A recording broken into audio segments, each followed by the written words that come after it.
Yo vengo del sur, soy profesor de la Universidad de Nariño en la ciudad de Pasto. Y realmente yo hubiera preferido seguir oyendo a Juan José en vez de intervenir aquí en este panel.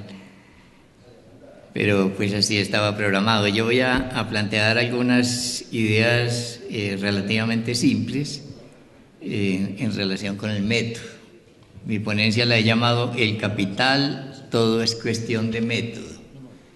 No estoy seguro si el título es riguroso desde el punto de vista teórico, pero mi intención es plantear que el método de Marx es fundamental.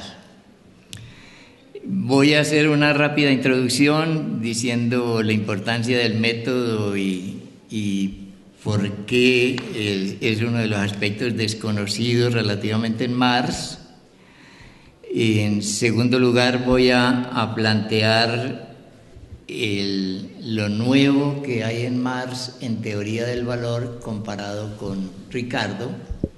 Este tema puede que no tenga mucha importancia en las cuestiones prácticas de América Latina, pero en las universidades todavía se escucha la idea de que Marx es un clásico Marx y que lo que hizo fue hacer algunos agregados a la teoría del valor de Ricardo. Yo voy a argumentar en sentido contrario. Y en tercer lugar voy a hablar de la contradicción en el capital y los niveles de concreción de esa contradicción. Cuando digo el capital estoy diciendo el modo de producción capitalista. Y finalmente tengo unas pocas conclusiones. Para hablar de la importancia del método, yo voy a usar un argumento de autoridad y para eso voy a traer una cita de Engels. Personalmente creo que Engels sabía de qué hablaba. Esta es una cita más o menos conocida que está en una carta que le dirige a Werner Sombart en 1895. Dice Engels: toda la concesión de Marx no es una doctrina, sino un método. No ofrece dogmas hechos, sino puntos de partida para la ulterior investigación y el método para dicha investigación. Es decir, la propuesta de Marx es un camino para conocer la realidad y en ese sentido es un camino que sigue siendo vigente para conocer las nuevas realidades.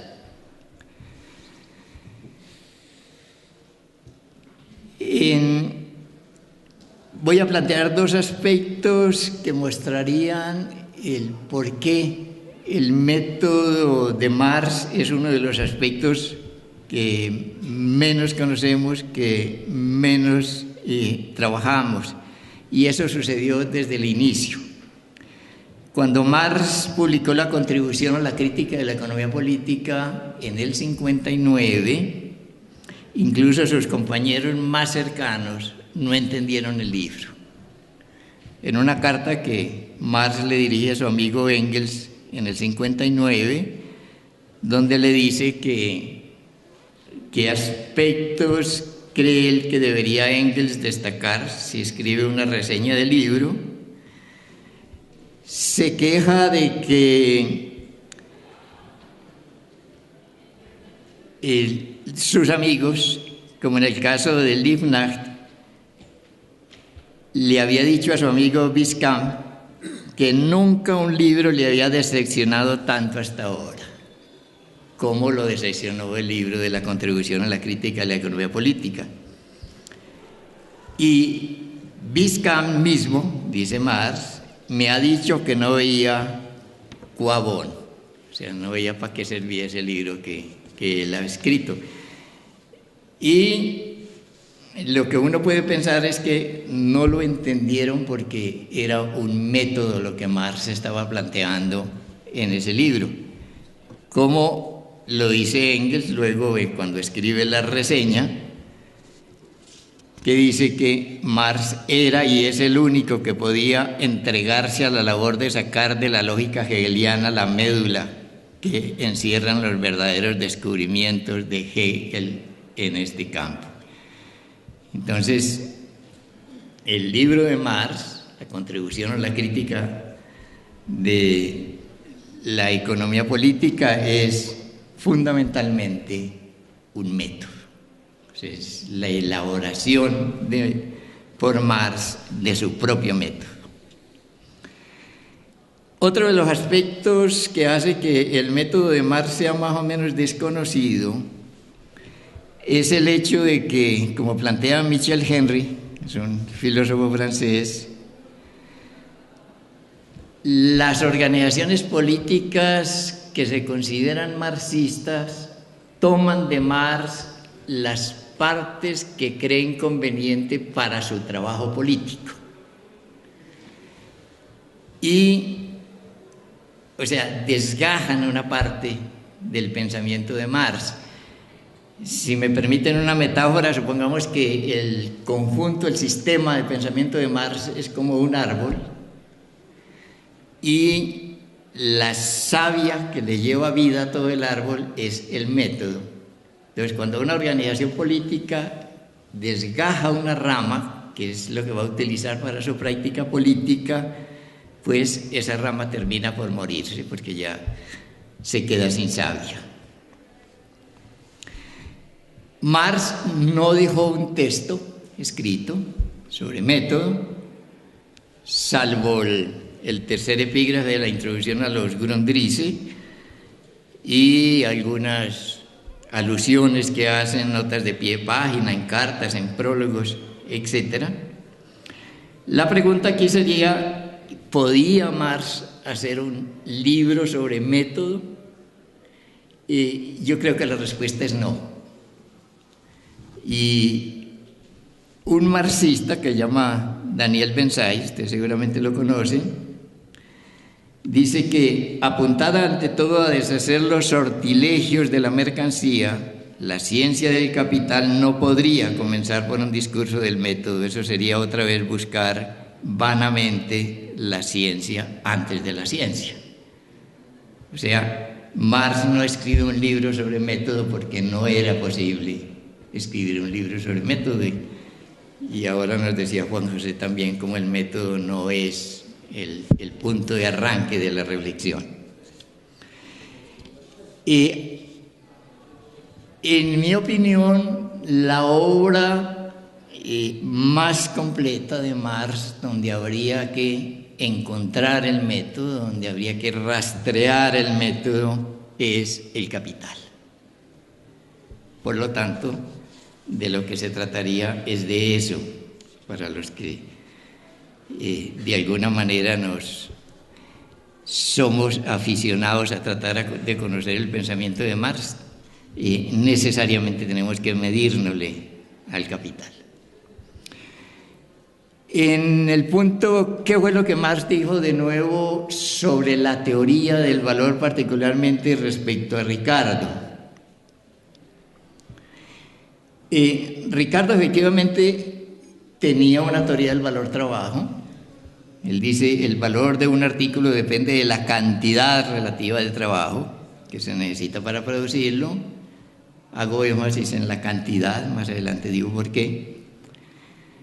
Y en otra parte dice que el precio depende del mercado. Pero entonces Ricardo lo plantea como si fueran dos categorías relativamente independientes.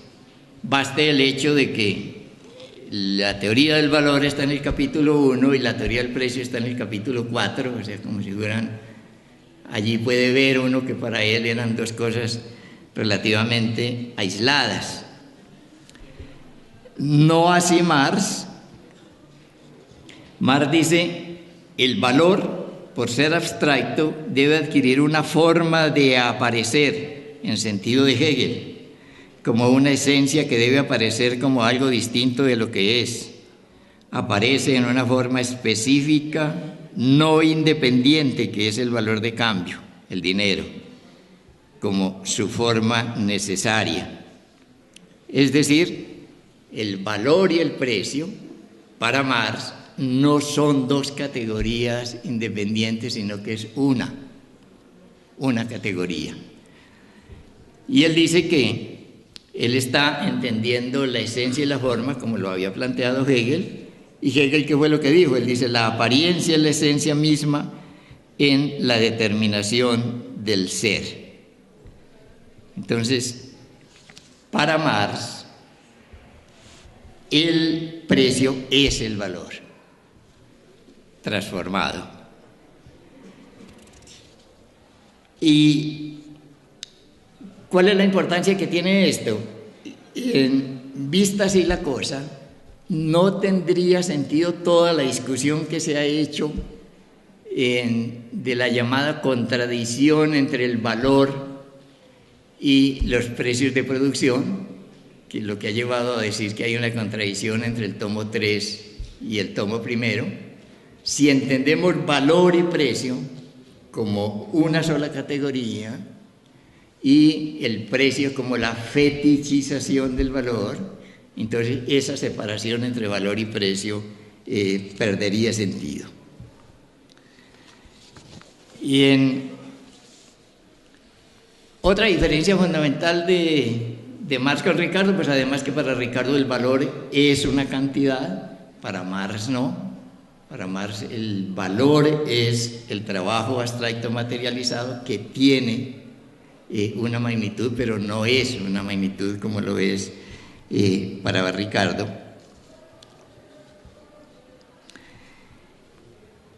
Pero para Marx, a diferencia de Ricardo también, el valor es el trabajo, pero es el trabajo en unas condiciones históricas determinadas. Porque trabajo siempre ha habido y siempre seguirá haciendo, pero valor no. Y él dice, solo los productos de trabajos privados independientes pueden revestir en sus relaciones mutuas el carácter de mercancía. Es decir, el valor es una relación social para Marx. Esto es muy importante porque solo la comprensión de las categorías como relaciones sociales permite entender el carácter histórico de esas mercancías. Lo de la contradicción.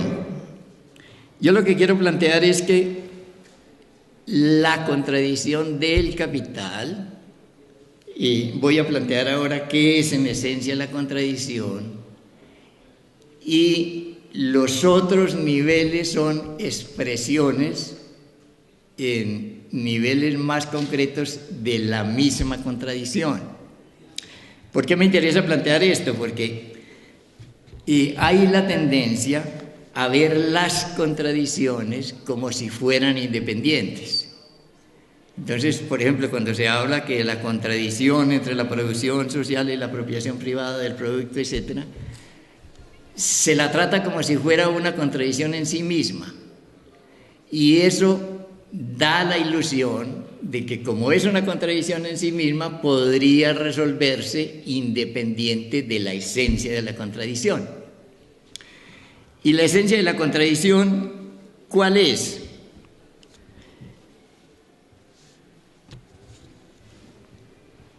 En esencia, dice Marx, la contradicción es la que existe entre el trabajo vivo y el trabajo materializado. Es decir, es la contradicción que existe entre trabajo y capital. Y visto en las clases sociales, es la contradicción que existe entre burguesía y proletariado. Dice Marx, lo único diferente al trabajo objetivado es el no objetivado, es decir, es lo único diferente. El trabajo objetivado son los medios, son las máquinas. El trabajo no objetivado es el trabajo vivo. Esa contradicción, dice Marx, es de una parte la riqueza, que es el capital, y de otra parte, dice Marx, la pobreza absoluta, es decir, es la fuerza de trabajo, el trabajador, el sujeto que trabaja, que ha sido despojado de toda propiedad. Este despojamiento total, esta desnudez de toda objetividad, esta existencia puramente subjetiva del trabajo, el trabajo como pobreza absoluta.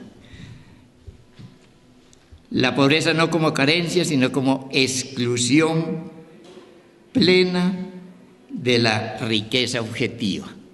Entonces, en la esencia de la contradicción están esas dos partes, o sea, el capital y la desposesión total, que es el sujeto trabajador.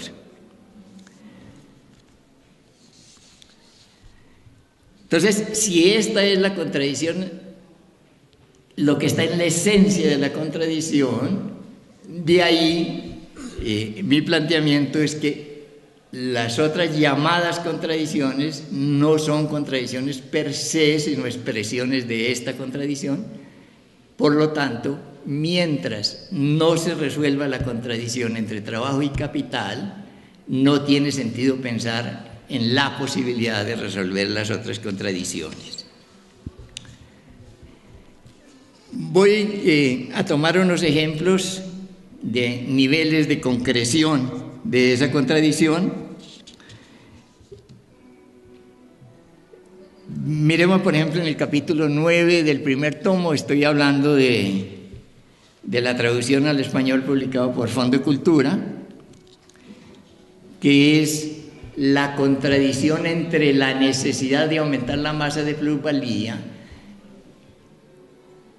O sea, al tiempo que se aumenta la producción, hay una disminución relativa del capital variable, o sea, para una cantidad determinada de producción cada vez se necesitan menos trabajadores. Entonces, dice Marx, el capitalista podría aumentar la producción de plusvalía aumentando la jornada de trabajo, pero entonces aquí hay una contradicción con el tiempo, porque el día solo tiene 24 horas. Entonces, la disminución permanente de obreros no es posible reemplazarla continuamente con aumento de la jornada de trabajo. Entonces es una contradicción entre la disminución de la cantidad de obreros y la limitación del tiempo. Pero como ustedes ven, esto solo tiene sentido en el capitalismo. Es decir, esta contradicción solo tiene sentido cuando existe la contradicción capital-trabajo. Lo mismo plantea de nuevo en el capítulo 13, que como ustedes saben se llama el de maquinaria y gran industria.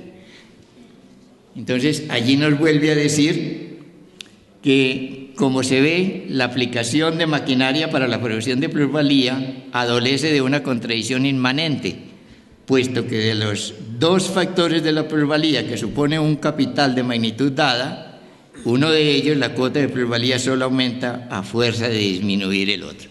Es decir, todo aumento de productividad del trabajo que hace aumentar la cuota de plusvalía mediante la plusvalía relativa, al mismo tiempo lleva a disminuir la cantidad de obreros que son los que crean plusvalía. Otra vez es una expresión de la misma contradicción entre capital-trabajo. Está la del capítulo 23, que es la que todo el mundo conoce, que dice que es una ley que al mismo tiempo que aumenta la acumulación de capital en un extremo, aumenta la acumulación de miseria en el otro extremo. Eso es lo que redescubrió 150 años después Piketty, volvió a descubrirla, aun cuando yo digo pues más vale tarde que nunca. Saltemos al capítulo 14 del tomo 3.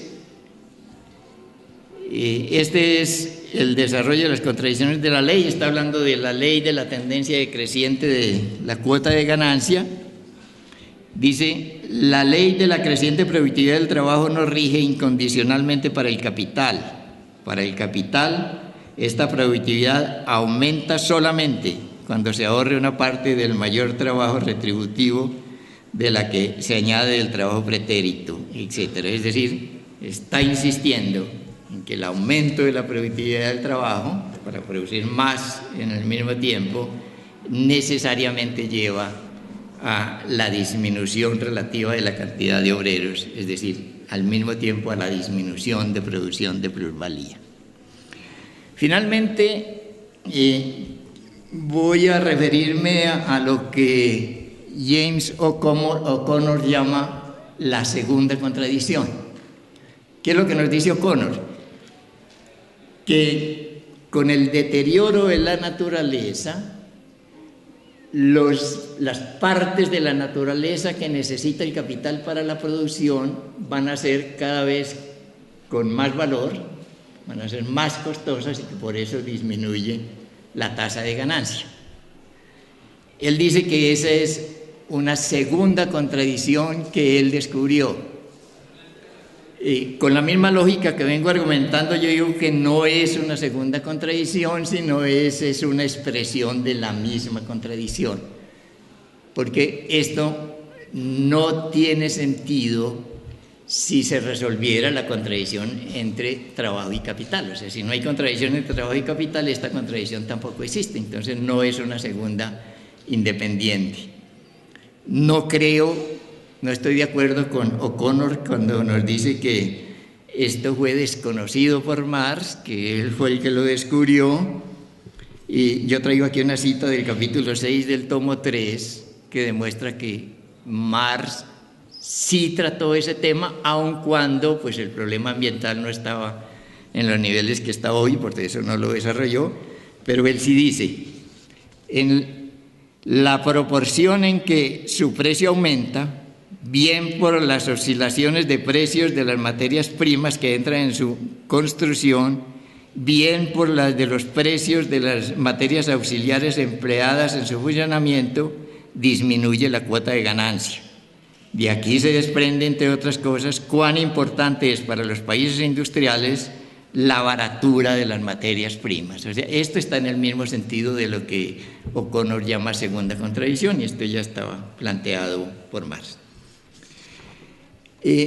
Finalmente tengo 3 conclusiones, las voy a leer, que son muy cortas.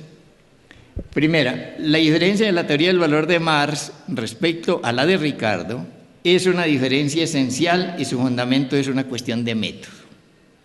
La no comprensión de este asunto lleva unas veces a considerar a Marx como un clásico más, y lo más frecuente es lo que lleva a encontrar supuestas contradicciones entre valor y precio, y de paso entre el tomo 3 y el tomo 1. Si se comprende que la forma de la misma esencia, que es el precio, ¿no? La forma de la misma esencia transformada, se entenderá que entre precio y valor no puede existir más contradicción que la del fetichismo de este por aquel. Segunda, el tratamiento de los niveles de concreción de la contradicción esencial como si fueran contradicciones independientes puede llevar a la ilusión de que las mismas pueden tener solución en forma independiente. Por ejemplo, el problema ambiental y su efecto en la llamada segunda contradicción no tiene solución al margen de la contradicción capital-trabajo, y a su vez esta solo puede ser solucionada con la destrucción del capital mismo, es decir, con la desaparición de las relaciones capitalistas de producción. Marx criticó con especial cuidado los intentos de resolver las contradicciones del sistema, empezando por sus formas externas. Esto se puede ver especialmente en su crítica a los llamados bonos horarios de Proudhon y en general a todo intento de resolver la contradicción atacando el problema simplemente dinerario. Traigo aquí una cita corta de Marx, donde él se pregunta: ¿es posible revolucionar las relaciones de producción existentes y las relaciones de distribución a ellas correspondientes mediante una transformación del instrumento de circulación? Es decir, transformando la organización de la circulación. Además, se pregunta, ¿es posible emprender una transformación tal de la circulación sin afectar a las actuales relaciones de producción y las relaciones sociales que reposan sobre ellas? Entonces está criticando aquí los intentos de resolver partes esenciales de la contradicción, atacando las partes concretas externas. Y la tercera conclusión: si comparamos al pensamiento de Marx con un árbol, cuya savia es el método, se entenderá que no se puede pretender desprender una rama del árbol sin que ésta muera, de donde se deduce que las organizaciones políticas que se consideren marxistas tienen que estudiar el Capital, porque es en esta obra donde más claramente se encuentra planteado el método de Marx. Muchas gracias.